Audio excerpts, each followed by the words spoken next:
Bonjour, c'est Hélène Norando. Aujourd'hui, dans ma cuisine, j'ai rassemblé quelques ingrédients qui m'ont inspiré une petite salade grecque. Et qui dit salade grecque, dit bien sûr fromage feta. Il y en a plusieurs sur le marché et je voulais vous parler de ce fromage, mon Dieu, qui existe depuis l'Antiquité en Grèce et en Crète. Le fromage feta est traditionnellement fait à partir de lait de brebis, mais au Canada, comme il y a pas mal plus de vaches que de brebis, eh bien, on trouve surtout des fromages feta à base 100% lait de vache. Parfois, on a aussi un mélange lait de vache, lait de chèvre. Parfois, on a 100% fromage de chèvre. Et parfois, on a un mélange de tous ces laits-là. Je vous dirais que celui qui est le plus fort en goût, c'est celui qui est au fromage de chèvre. Mais encore là, ça varie selon les fabricants.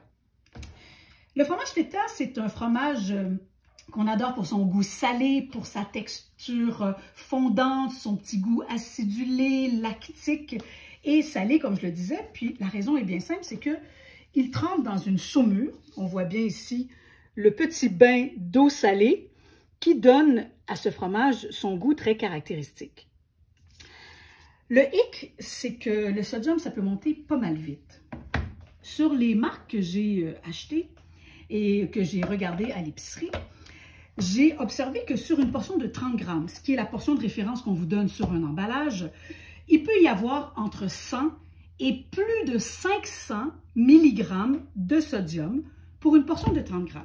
À quoi ça ressemble une portion de 30 grammes? Alors, j'ai sorti un morceau d'un emballage, j'ai allumé ma petite balance et finalement, je me suis rendu compte que le morceau que j'avais, c'était 60 grammes, donc le double.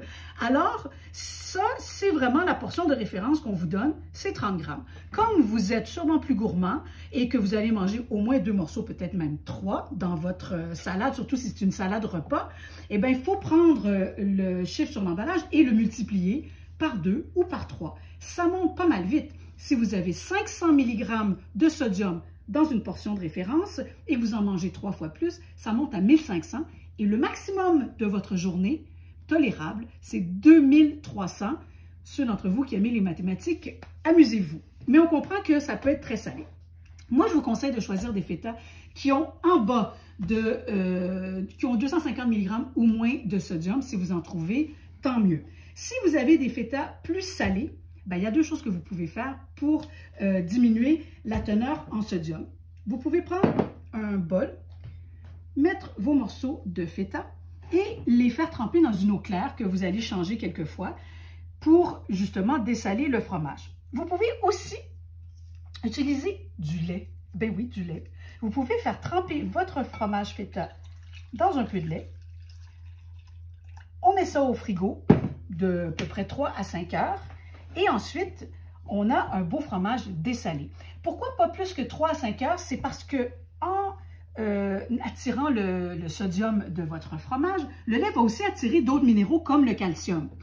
Donc, ce lait-là, bien sûr, on ne le jette pas. On va le récupérer comme il va être légèrement salé ou pas mal salé. On peut l'utiliser dans une sauce béchamel. On pourrait l'utiliser aussi dans un potage. Donc, il n'y a pas de gaspillage de ce côté-là. Est-ce que je vous ai dit que la feta, c'est un fromage qui est riche en protéines, qui est aussi une source de calcium et qui est très raisonnable côté matière grasse? Donc, voilà, c'était la feta.